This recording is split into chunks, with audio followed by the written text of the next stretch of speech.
ಅಯೋಧ್ಯೆಯಲ್ಲಿ ರಾಮಲಲ್ಲಾ ಪ್ರಾಣ ಪ್ರತಿಷ್ಠಾಪನೆ ಹಿನ್ನೆಲೆಯಲ್ಲಿ ಕೋಲಾರ ಜಿಲ್ಲೆಯ ಶ್ರೀನಿವಾಸಪುರ ತಾಲೂಕಿನಾದ್ಯಂತ ವಿಶೇಷ ಪೂಜೆ ಹಾಗೂ ಪ್ರಸಾದ ವಿನಿಯೋಗ ನಡೆಯಿತು. ಸದ್ಯ ಶ್ರೀನಿವಾಸಪುರದ ಬಾಲಾಂಜನೇಯ ಸ್ವಾಮಿ ದೇವಾಲಯಕ್ಕೆ ಬಿಜೆಪಿ ಮುಖಂಡ ಗುಂಜೂರು ಶ್ರೀನಿವಾಸ ರೆಡ್ಡಿ ಭೇಟಿ ನೀಡಿ ವಿಶೇಷ ಪೂಜೆ ಸಲ್ಲಿಸಿದರು.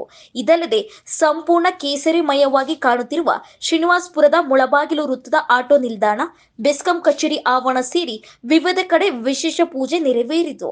ಅಲ್ಲದೆ ಇಡೀ ಪಟ್ಟಣ ಸೇರಿ ಗ್ರಾಮ ಗ್ರಾಮದ ಬೀದಿ ಬೀದಿಗಳಲ್ಲಿ ಕೇಸರಿ ತೋರಣಗಳು ಹಾಗೂ ಧ್ವಜಗಳು ರಾರಾಜಿಸುತ್ತಿವೆ.